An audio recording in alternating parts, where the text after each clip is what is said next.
have my eyes on feed the cream of the crop, yeah. Night falls like a chemical chain. I hit my head down on the gutter again. It's tonight, it's today, it's the same old song and dance. Get it right, take a chance, get this party started.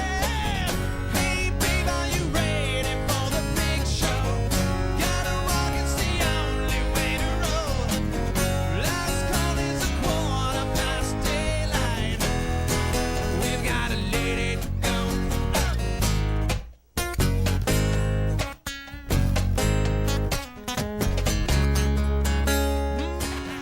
Waking up with my whiskey and Okay, we're back on Liquid Lunch, a little extended musical break, because we're getting ready for the very first time that the Magnetic Marketing Moment is brought to you here on Liquid Lunch. And we've got Jeanette Burke here, and there she is. So today we're talking about women in business, right, Jeanette? And this is huge, because more women are in business than ever before, and I hear they're even more successful than men. Well, that's sort of true and sort of not true. So first of all, let me address the fact that, yes, more women than ever since 1996 in the U.S. and Canada. 20% increase in women in business. Women who are immigrants, women who are not, usually very highly educated, in the 20 to 40 range predominantly. Yeah. And the thing is, though, you're asking me about the success rate, and sadly, they earn less than 1% of their male counterparts What? in the huge grand scheme of things. Less than 1%? Yes, less than 1% earn over 100,000. Oh. Sorry, less than 6% over 100,000. Yeah. Less than 1% over 365,000. So, yeah, so that's startling, isn't it? Than their male counterparts. Well, I don't know. I wish I was one of those I wish I was making $300,000 a year. Then I could be, Don't we all? regardless of what sex I was. Yeah, but because we're just looking at the efforts that they're putting in, and where, today's topic is sort of where are some of the challenges and how it impacts their marketing, which in turn impacts their sales, right? So, so that's what the records show. Okay. And basically, it's kind of sad when you think that, why do women go into business, or why does anyone go into business? Because really? they got laid off. Well, Okay, that's the wrong answer, isn't that it? might be partially true. But there's other reasons, right? There's lack of job security today. Yeah. Women want security. It doesn't matter who they are, where they come from. We're ingrained since childhood. We want security. Mm-hmm. We also want a little bit of freedom. Mm-hmm. And, we want some stability, and we sometimes want flexible hours, more flexible hours to work when we decide to work, like part-time or full-time. And it's difficult sometimes to, fulfill every hat as a woman, being a wife, a mother, and a businesswoman. And if you're in the job market, juggling all this as well is very difficult. So that usually prompts certain women to seek out self-employment for the autonomy of it. Right. However, there's some things going on that are kind of self-sabotaging to the whole purpose of why, we seek independence, we seek freedom, and then we kind of screw it up for ourselves. Now, is this just women, or is it like men too, men entrepreneurs as well? It applies to both, but it really applies to women because, unlike men, women have more on their plate to handle, more on their plate to juggle. I have to admit, sometimes when I see a lot of women, and they might even be single women, and they're raising kids, and they're trying to do a career, and they're trying to keep the household together, it is an awesome job that they are responsible for doing. So correct. And they still wear that hat. Yeah. As much as we want to believe there's equality out there and men are taking on more, they are, but women are still the primary caregiver. Yep. And the primary household maintainer. So there is more juggling going on. And if they want a career, that's just on top of all that. So what are some of the challenges that are unique to what women... Distraction is one. Okay. Distraction is a huge problem because it leads to a number of things like being frazzled, not scheduling your time properly.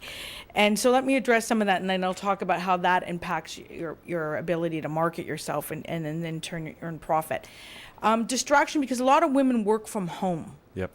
So they're distracted by the fact that they have children at home. Yeah. Plus laundry, plus cleaning, plus cooking, plus. And so they start taking hours away from their work hours when they're supposed to be productive to tend to chores or other needs.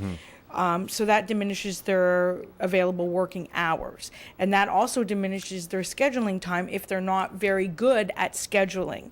So what they have to do is they have to get very firm, and they have to learn a couple things, one being the word no. Right. And when they get into their office wherever their designated office is in the morning, you have to treat it like it's a real business in a real office, and you have to, set times where this is mommy's working time. The kids should make an appointment, right? Well, they definitely have to learn that. I know they're children and they have needs, but they have to learn by a woman setting an example for themselves that they can't burst into mommy's office anytime they want, or that mommy's not going to be available 24/7 because she has appointments to go see. Yep.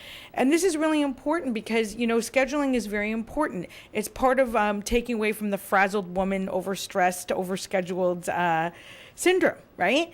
Which leads to a whole other bunch of other problems. But for example, to be successful, you have to be punctual. Punctual is a very important part of your marketing, believe it or not. You make appointments because you're the image of your business, right? Yeah. So if you're, for example, on the phone and you're designating your work hours from, 9 to 5 with a few breaks in between, and you're trying to make calls and everything, it's not going to look very good or sound very good if you have constant interruptions of people bursting through the door or loud noises in the background. It looks unprofessional. Similarly, if you have a scheduled appointment and you're always running late to meet that prospective client, it sends a very strong message to the prospective client that you're trying to close, that you haven't got your act together and you can't fulfill my needs. Right, by being late. Of course. Yeah. And so this is a problem. Also, when you're sitting in the meeting, and a lot of women or even men too, they keep the cell phone on in a meeting. Really, you should either turn it off or put it on vibrate. And they take calls from the kids, when they're in meetings. Well, I find it even distracting when you're having a meeting with somebody, and even if they're doing business, sending texts, but you're trying to have a conversation with them. Yes. To me, it is just... It's unprofessional, and it sends a message that you don't care what the other person is saying, so that impacts their decision as to whether or not they want to do business with you. Yeah. So, and ultimately that hurts your sales. So that's just one of the challenges. Another thing is that women tend to put themselves last. Right. And in doing that, they don't always take care of themselves. Yeah. Or they look like they just rolled out of bed. They don't present a professional image, or they're at home working, so they're no longer in the office, so they don't think they need, to have a nice suit on or whatever. Now, depending on what your business is, you still have to present yourself professionally in a way that is representative of your business, because you are the representative of your business. So it's not okay to think, I don't have a proper job now, so I don't need to dress nicely, or I don't need to maintain myself, or I don't need to put on makeup or do my hair or do anything to make myself look professional. That is not correct. That's a whole challenge right there for women that I think they have more than men. Women have to deal with all that. A guy rolls out of bed, does a shower, towels his hair off, and goes to work, right? The women have to just spend, they just have to do more. Another challenge for women, unique to women. And you need to schedule.